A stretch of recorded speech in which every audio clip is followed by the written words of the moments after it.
Let's bring in now our US analyst, Kristin Tate. Now, great to see you, Kristin. You've had trouble getting through all the blocks around the lockdown that we've had of this city over the past couple of days. I want to start off with you. This has been an incredible day. As I said at the top of the program, it's impossible to list everything that's unfolded today, but the central focus was that inauguration speech. What did you make of it? Oh, it was an epic day for America and for the country. I mean, you would have to be deranged, Chris, to listen to that speech and be upset by what Donald Trump said. And the best part about all of this is that now Donald Trump and the Republicans can get to work on all the things they've been promising us for years. He's already getting to work on it. That's exactly right. He's already getting to work. He withdrew from the Paris Climate Treaty. He told all the office workers in the federal government they got to get back to work in office. He pardoned 1,500 January 6th political prisoners. He ended birthright citizenship. That's huge. He reinstated Remain in Mexico. I mean, I could sit here for 30 minutes and go on and on. It was just incredible. We are already winning, and I'm not tired of winning yet. I tell you what, I don't know whether you could quite understand. You probably could, given the Democrat regime you've just been through here. But this one decision of withdrawing America from the Paris Climate Agreement has massive ramifications, including for Australia's countries like ours, because these are such contentious policies, and America bailing out increases the pressure on everybody else to get sensible. The other factor that we had a look at in that speech, of course, with other global issues, peace in the Middle East and the like, and Donald Trump, of course, was extremely ambitious. Have a look.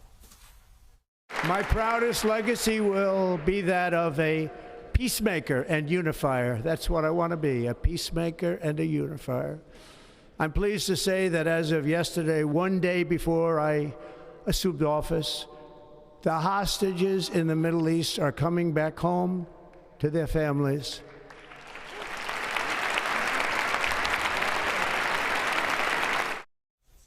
Yeah, Kristin, Donald Trump there stating the obvious, that it's been his impetus that's delivered the ceasefire in the Middle East and is bringing hostages home. And then afterwards, when we had the indoor inauguration parade, he had hostages and hostage families there with him, greeting him. It was an incredible moment. Even Noah Agamani, who was seen all around the world, we saw those horrific pictures of her taken off on a motorcycle. Luckily, fortunately, later on she was freed. She's there on stage with the president. It's so powerful. Yeah, we're already seeing the fruits globally of strong leadership in the United States.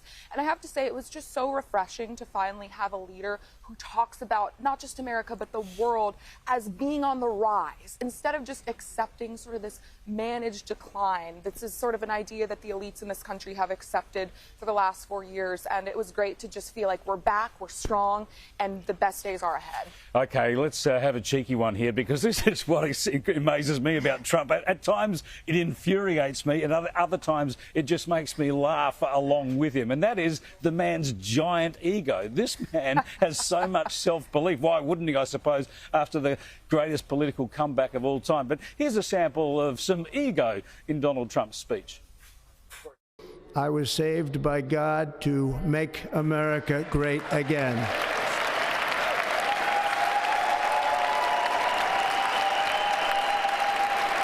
It is my hope that our recent presidential election will be remembered as the greatest and most consequential election in the history of our country.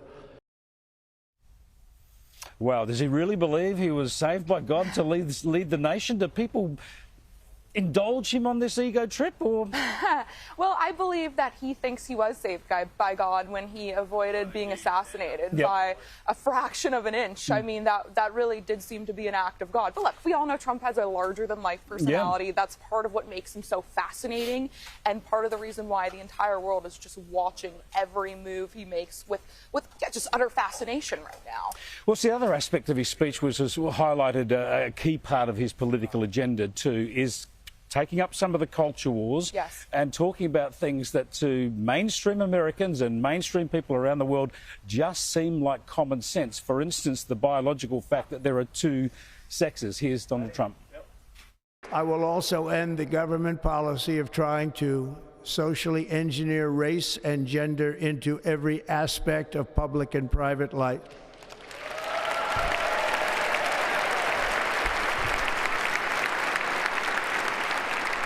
We will forge a society that is colorblind and merit-based.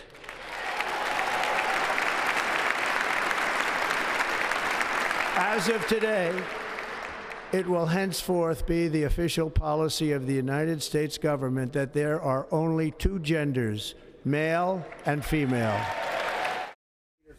Yeah, this stuff is so pertinent and controversial, and is also welcomed by so many around the world. The end of DEI, two genders. Your thoughts on all this? Well, so many Trump supporters are happy to have someone who's just saying what's on everybody's mind. I mean, this is all common sense stuff, and this is why Trump supporters will walk over glass for the guy.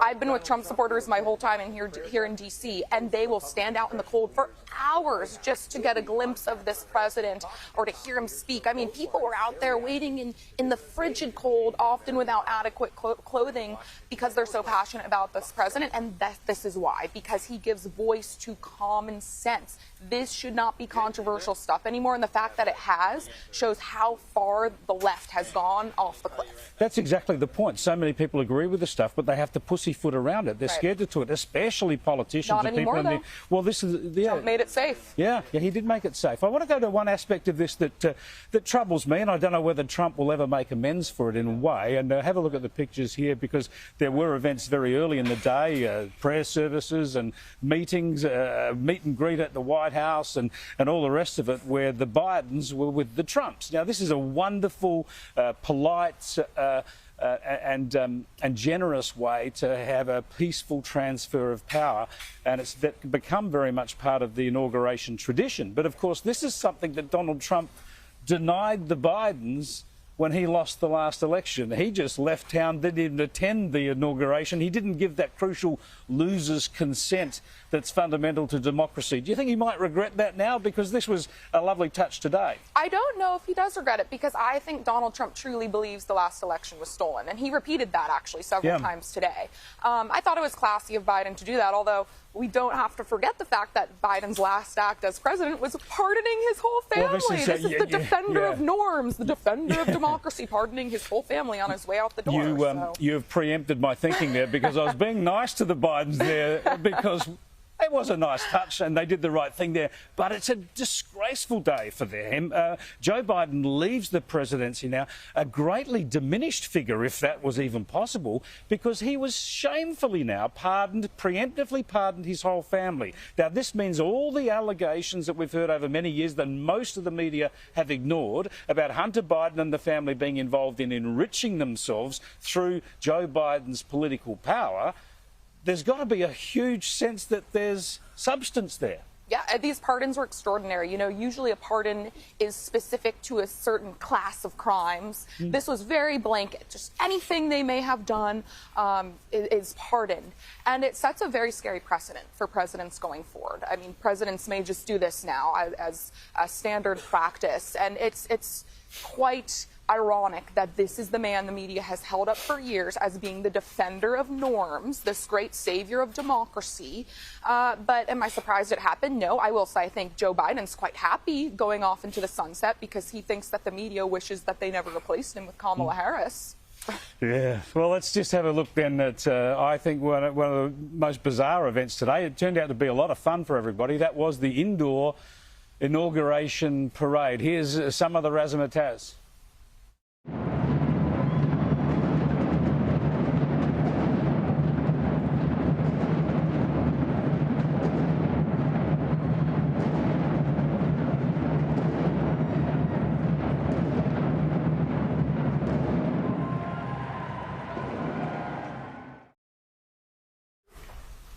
Yeah, all the fun and games. Of course, that happened indoors because this cold weather forced all the events indoors. Normally there'd be a parade down Pennsylvania Avenue, and Kristin, a lot of people managed to get tickets, but not everybody who came from all over the country to celebrate the inauguration of President Trump was able to get into that event. So I was wondering today, where has everyone else gone? They weren't out on the streets. It was a bit too cold. And, well, I did some investigative reporting, and I filed a live report to Pete Stefanovic from Sky News back in Australia. Have a look. I just got about a kilometre away from where we were, the Union Hotel, the Union Pub just down from Union Station. Now, of course, with all the fantastic stuff, with all the formality... with all the formalities happening indoors and nothing happening outdoors, there's nothing for the Trump supporters to do but come indoors and have a drink and watch them on TV.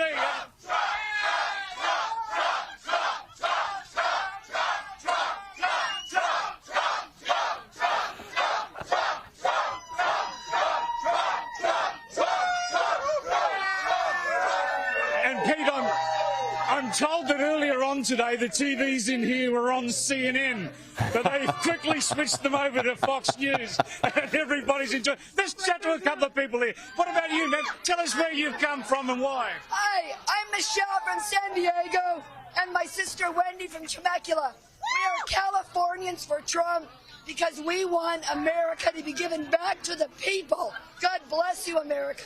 God bless Trump. And lower taxes and protect our borders. What about you, sir? I believe you're from Australia originally. Yes, mate, from Melbourne. What brings you to this event? Tell us about the excitement here. Disappointment, surely, that it's not all happening out on the mall. Yeah, it's a little bit of a disappointment. I was looking forward to being out there on the mall, seeing it live from there. But anyway, we're inside. It's warm, it's safe here. President Trump's safe. That's the main thing. This lady says it's better in the pub. You're an honorary Aussie. Where are you, man? Where have you come from? I'm from Mississippi, but I'm from Belarus. Been here 33 years. Legal immigrant. Go Trump! We all love legal immigrants. Well done. Fantastic scenes down here, Pete. You wonder where everyone went when the outdoor events got called up and they turned up at events like this. USA! USA! USA! USA! USA! USA!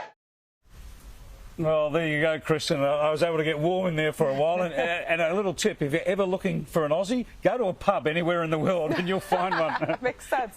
Thanks so much for joining us, Kristin. There's lots happening. There'll be lots more happening overnight and tomorrow. So we'll catch up with you again tomorrow night. Sounds great. I'm excited. Thank you, Chris. Kristin Tate will be back with us tomorrow night.